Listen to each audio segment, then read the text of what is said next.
यह है tank 500 PHEV 2026 model और इसका डायरेक्ट कंपटीशन बनती है पाकिस्तान में फॉर्च्यूनर प्राइस के हिसाब से। इन दोनों को मैं आज कंपेयर करने वाला हूं। Let's get started. यह GWM टैंक 500 PHEV जो कि 402 हॉर्स पावर है और इसका कंपैरिजन होने वाला है फॉर्च्यूनर GR स्पोर्ट से, जो कि पिछले कई सालों से पाकिस्तान में SUVs की मार्केट पे लीड कर रही है।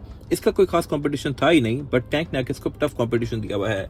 टैंक 500 एक प्लग इन हाइब्रिड SUV है जो कि साइज के लिहाज से तो वीर का कंपटीशन बनती है, लेकिन प्राइस के लिहाज से फॉर्च्यूनर के आसपास ही है। बट फीचर्स इसमें इतने दिए गए हैं जितना कि ये दोनों ही गाड़ियां मिलकर भी ऑफर नहीं करती। तो इसलिए आज इन दोनों गाड़ियों का कंपटीशन होने वाला है, क्योंकि इन गाड़ियों की प्राइसेस सेम है। एंड तक आपको काफी हद तक आइडिया हो जाएगा कि आपको कौन सी गाड़ी पे ऑप्ट करना चाहिए। सो स्टार्ट करते हैं एक्सटीरियर से। टैंक PHEV का डिजाइन बोल्ड और रेट्रो मिलिट्री स्टाइल का है। Vertical slate grill, round LED headlamps, Chunky fenders और इस SUV की रोड प्रेजेंस इतनी है कि ये सही हेड टर्नर है। Length, width, height, wheelbase हर लिहाज से ये गाड़ी फॉर्च्यूनर से ज्यादा बड़ी है और पाकिस्तान स्पेक टैंक PHEV में आपको 20 इंचेस के अलॉय व्हील्स मिलते हैं, जो कि अगेन फॉर्च्यूनर से ज्यादा बड़े हैं। पे इसकी डिग्गी पे full size spare tyre mounted आता है, जो कि इसकी लुक में एक सही बीफी सा टच ऐड करता है। अब बात करते हैं फॉर्च्यूनर GR स्पोर्ट की। फॉर्च्यूनर का डिजाइन पाकिस्तान में 2016-17 से सेम ही चलता आ रहा है। टाइम टू टाइम इसमें फेसलिफ्ट लॉन्च किए गए हैं। एक GR वाला वर्जन भी दिया गया है, कासू रेसिंग वाला, जो कि थोड़ा स्पोर्टियर वर्जन है, बट मोर और लेस इंटीरियर, स्पेस, हर चीज में सेम ही रही है, जो कि कंपैरेटिवली टैंक से काफी तंग है। GR स्पोर्ट में गाड़ी की ऑफ-रोडिंग कैपेबिलिटीज को थोड़ा बेहतर बनाया गया। रिम साइज सेम ही रहा है 18 इंच का, लेकिन लुक सारा एग्रेसिव कर दी गई है। दोनों ही गाड़ियां प्रॉपर 4x4 SUVs हैं, लेकिन टैंक नोटिसेबली ज्यादा बड़ी है। ग्राउंड क्लियरेंस की बात करें तो फॉर्च्यूनर GR स्पोर्ट ऑफर करती है 220 से 225 mm की ग्राउंड क्लियरेंस, जो कि ऑफ रोडिंग और पाकिस्तानी स्पीड ब्रेकर्स के लिए बिल्कुल ठीक है। टैंक 500 PHEV में बैटरी पैक की वजह से ग्राउंड क्लियरेंस थोड़ी सी कम हो जाती है। Globally rated around 210 millimetre for PHEV, जो कि कोई बहुत सारा नोटिसेबल डिफरेंस नहीं है। डेली यूज में पाकिस्तान के अंदर आपको ये दोनों ही गाड़ियां बिल्कुल भी तंग नहीं करेंगी, लेकिन जहां तक बात है हार्ड कोर ऑफ रोडिंग की, तो फॉर्च्यूनर आई एम श्योर के बेहतर परफॉर्म करेगी। और अगर इन गाड़ियों की ओवरऑल डिजाइन लैंग्वेज की बात की जाए तो डेफिनेटली टैंक के पूरे नंबर हैं। टैंक आज की गाड़ी लगती है, जबकि फॉर्च्यूनर को देख के आपको 2010-15 वाली फीलिंग आती है। वो गाड़ी थोड़ी रेट्रो फीलिंग देती है, क्योंकि उसमें टेक्नोलॉजी इतनी एडवांस नहीं की गई, फीचर्स सारा इंप्रूव नहीं किए गए, साइड स्टेप उसके फिक्स आते हैं, जबकि टैंक में दरवाजा खोलने पे ये गाड़ी ऑटो फोर स्टेप डिप्लॉय करती है। हेडलाइट्स भी इस गाड़ी की सारा एडवांस हैं, प्लस टैंक ADAS के बहुत सारे फीचर ऑफर करती है, जो कि मैं कवर करूंगा आगे जाके। जस्ट टैंक में एक फ्लॉ है और वो है इसका क्रोम पाकिस्तान में मोस्टली लोगों को खास पसंद नहीं आया, जो कि इसमें भर भर के दिया गया है, बट अगर आप इसको ब्लैक करवा रहे हैं तो इसकी लुक बहुत डिसेंट हो जाती है। टैंक की मॉडिफिकेशन भी हमारे पास अवेलेबल है और यहाँ पे भी एक चीज इंटरेस्टिंग है, वो ये है कि फॉर्च्यूनर पाकिस्तान में बहुत लंबे अरसे से आ रही है, लेकिन फॉर्च्यूनर की मॉडिफिकेशन के लिए कोई खास चीज अवेलेबल नहीं होती, ना ही बॉडी किट्स, ना ही कोई आफ्टर मार्केट खास पार्ट्स। लेकिन टैंक के केस में आफ्टर मार्केट एक्सेसरीज बहुत सारी अवेलेबल हैं, बॉडी किट्स भी हमारे पास अवेलेबल हैं, रिम्स भी हैं and what not. But Fortuner की भी एक अपनी ही फैन बेस है। इसकी डिजाइन लैंग्वेज पाकिस्तान में कई सालों से प्रूवन है और लोगों को इस पे अभी भी ट्रस्ट है। लेकिन अगर इन दोनों में से कोई एक गाड़ी चूज करनी पड़े तो मेरी चॉइस तो एनी डे टैंक होने वाली है। आपकी क्या राय है कमेंट सेक्शन में मेंशन कीजिएगा। GWM का क्लेम है कि ये गाड़ी 0 to 100 7 सेकंड्स के आसपास कर सकती है, जो कि full size body on frame SUV के लिए एक बहुत इंप्रेसिव नंबर है। चार्जिंग की बात करें तो DC फास्ट चार्जर पे ये गाड़ी 30 से 80% ऑलमोस्ट आधे घंटे में हो जाती है और नॉर्मल AC चार्जिंग में ये गाड़ी तकरीबन 6-6.5 घंटे लेती है फुल होने के लिए। यस, इसमें एक व्हीकल टू लोड फंक्शन भी आता है, मतलब आप इस SUV से अपने घर या कैंपिंग के इक्विपमेंट को भी चला सकते हैं। लेकिन यहाँ पे एक और चीज आप माइंड में रखें, पाकिस्तान में चार्जिंग स्ट्रक्चर ऑलमोस्ट ना होने के बराबर है, तो इस गाड़ी को ऐसा नहीं है कि आप फॉरेन कंट्रीज की तरह कहीं भी जाके मॉल्स में या लेफ्ट राइट किसी भी जगह पे चार्ज कर सकें। चार्ज आप इसको घर पे ही करेंगे और अगर आप इसको चार्ज नहीं करेंगे तो फिर ये गाड़ी नॉर्मल हाइब्रिड की तरह ही चलेगी, जो कि आपको तकरीबन 10-11 तक की एवरेज दे सकती है, जो कि एक अच्छा फिगर है इस साइज की गाड़ी के लिहाज से।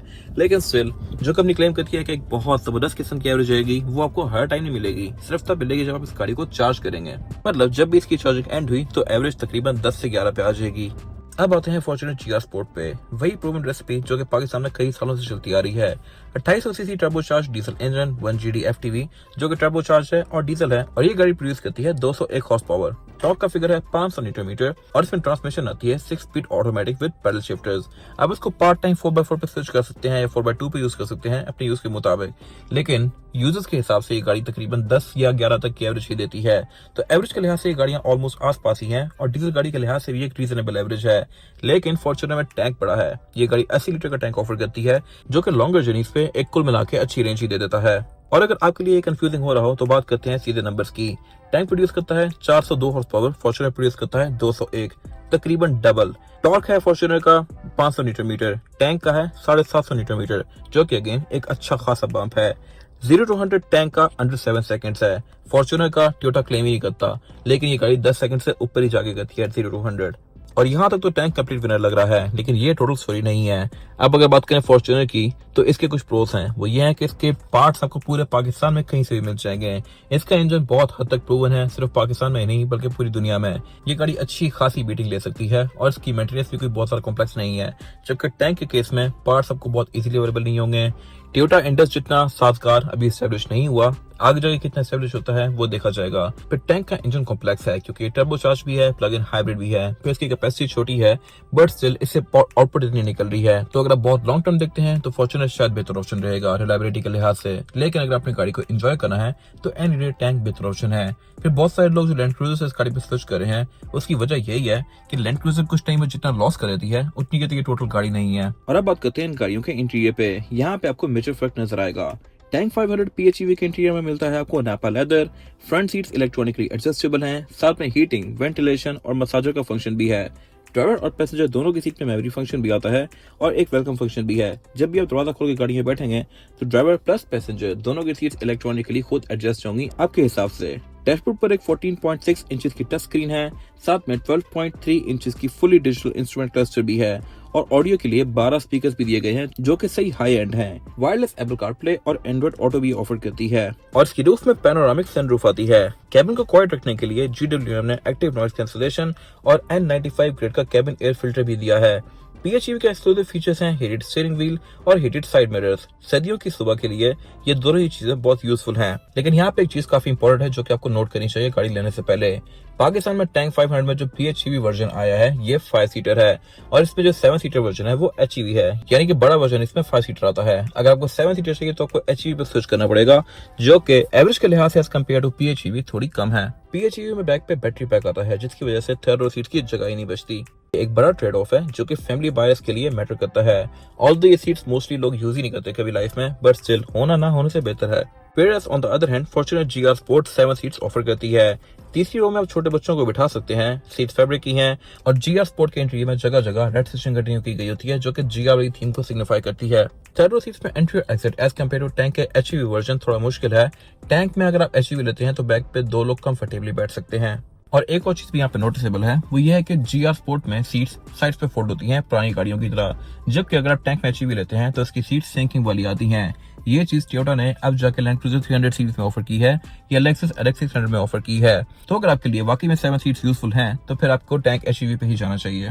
फिर GR स्पोर्ट में बैठते ही आपकी नजर जाएगी स्टीयरिंग व्हील पे, जो कि मेरे ख्याल से टैंक स्टीयरिंग से बेहतर है। ये पूरा ही लेदर रैप्ड होता है, यहाँ GR की बैजिंग दी गई है, पैडल शिफ्टर्स भी आते हैं, लेकिन फीचर्स यहाँ कम दिए गए हैं। ना ही इसमें रडार के फीचर्स हैं और ना ही ये स्टीयरिंग व्हील हीटेड है। मीटर में भी इसके GR की थीम कंटिन्यू करती है, बट ये कस्टमाइजेबल ना होने के बराबर है एज कम्पेयर टू टैंक का मीटर। जैसे आप लेफ्ट पे देखते हैं तो यहाँ पे आपको सब कुछ बहुत एंशिएंट फील होगा।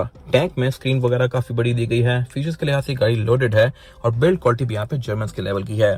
जबकि फॉर्च्यूनर के केस में सब कुछ टू द पॉइंट और बिल्कुल बेसिक सा है। ना ही फॉर्च्यूनर बहुत ज्यादा स्पेशियस है और ना ही काफी ज्यादा कंफर्टेबल है। इसमें स्क्रीन काफी छोटी सी आती है जो कि बिल्कुल बेसिक फीचर्स ऑफर करती है और नीचे भी कुछ खास नहीं दिया गया। जबकि टैंक के केस में यहाँ पे लग्जरियस क्लॉक आती है, क्लाइमेट कंट्रोल के कंट्रोल्स आते हैं, गियर इलेक्ट्रॉनिकली एडजस्टेबल है और फिर कूलिंग सीट्स के कंट्रोल भी यहाँ पे दिए गए हैं। ऑफ रोडिंग के मोड्स भी टैंक में बहुत सारा आते हैं, प्लस टैंक को भी आप फॉर्च्यूनर की तरह ही सिर्फ रेयर व्हील्स पे भी चला सकते हैं। फिर सेफ्टी फीचर्स के नाम पे टैंक में ऑटो ब्रेकिंग आती है जो कि फॉर्च्यूनर ऑफर नहीं करती। टैंक में 6 एयरबैग्स आते हैं जबकि फॉर्च्यूनर सिर्फ 3 ही ऑफर करती है, एक स्टीयरिंग में, एक डैश में और एक ड्राइवर के नी पे। बैक वाले पैसेंजर्स खुद ही बचत करें। कैमरा सेटअप को अगर कंपेयर किया जाए तो फॉर्च्यूनर में आता है 360 डिग्री, टैंक ऑफर करता है 540 डिग्री। तो इस सबको अगर समराइज किया जाए तो टेक्नोलॉजी के लिहाज से टैंक का कोई मुकाबला ही नहीं है। हर चीज यहाँ बहुत नेक्स्ट लेवल पे है। फॉर्च्यूनर चूज करने की सिर्फ एक ही वजह हो सकती है, वो है प्रैक्टिकलिटी। आपको थर्ड रो सीट्स मिल जाएंगी और हर चीज बहुत रोबस्ट और रिलायबल है, जबकि टैंक के केस में सब कुछ रिलायबल होने के साथ साथ लोडेड भी है। अगर टेक्नोलॉजी आपके लिए मैटर करती है तो टैंक सबसे बेस्ट ऑप्शन रहेगा। अब आते हैं सबसे इंपॉर्टेंट सेक्शन पर और वो है इन गाड़ियों के इंजन प्लस परफॉर्मेंस, जहाँ पे दोनों SUVs की फिलॉसफी टोटली डिफरेंट है। टैंक 500 PHEV में आता है GWM का hi 4T plug in hybrid system, जो कि 2000 सीसी टर्बोचार्ज इंजन ऑफर करता है, mated with 120 kilowatt electric motor. Total combined output है इसकी 300 किलोवाट की, यानी कि 402 हॉर्स पावर और इसका टॉप फिगर है 750 न्यूटन मीटर, जो कि इंसेन है। पावर जाती है एक 9-स्पीड हाइब्रिड ऑटोमेटिक ट्रांसमिशन के through full time 4-व्हील drive system तक, जिसमें मल्टीपल डिफरेंशियल लॉक्स हैं और एक यूनिक टैंक टर्न फीचर भी है, जिससे एसयूवी लिटरली अपनी जगह पर ही स्पिन कर सकती है टाइट ऑफ रोड मैनूवर्स के लिए। एनर्जी आती है एक 37.1 किलोवाट बैटरी से, जिसका क्लेम है कि ये गाड़ी को 100 से 120 किलोमीटर तक की प्योर इलेक्ट्रिक रेंज दे सकता है टेस्ट साइकिल के हिसाब से। तो अब चलते हैं फाइनल वर्डिक्ट की तरफ और इन गाड़ियों के प्राइसेस डिस्कस करते हैं। टैंक 500 का जो PHEV वर्जन है ये पाकिस्तान में अराउंड आपको 2.5 करोड़ के आसपास मिलेगा या 260 के आसपास, जबकि फॉर्च्यूनर आपको मिलेगी 2.25 करोड़ के आसपास। प्राइस में थोड़ा सा डिफरेंस है, लेकिन वैल्यू फॉर मनी देखा जाए तो टैंक पूरी तरह से है।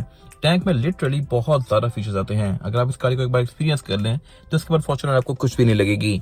लेकिन अगर आपने गाड़ी को कुछ स्विच करनी है और आपकी बहुत लॉन्ग टर्म यूजर नहीं है, या फिर गाड़ी को आप एज एन एसेट देखते हैं जो कि कुछ बार डेप्रिशिएट ना हो या एप्रिशिएट हो या इजीली बिक जाए, तो फिर आपके लिए सेफ ऑप्शन फॉर्च्यूनर रहेगा। अगर आपने गाड़ी को सही एंजॉय करना है तो टैंक एनी डे एक बेस्ट ऑप्शन है। अगर आप रिस्क नहीं लेना चाहते और पीस ऑफ माइंड चाहते हैं तो फॉर्च्यूनर कंपैरेटिवली बेहतर ऑप्शन है। लेकिन अगर आपने गाड़ी को सही एंजॉय करना है और कल को मार्केट जहां मर्जी जाती है आपको फर्क नहीं पड़ता, तो फिर आप टैंक लें। आई होप ये रिव्यू आपके लिए यूजफुल रहा होगा, और अगर आपको ये वीडियो पसंद आई है तो इसको लाइक जरूर कीजिएगा, चैनल को सब्सक्राइब जरूर कर लीजिएगा, और अगर आपको ऐसे और कंपैरिजन चाहिए तो नीचे कमेंट सेक्शन में मेंशन भी कीजिएगा। अपना ख्याल रखिएगा। Thank you for watching.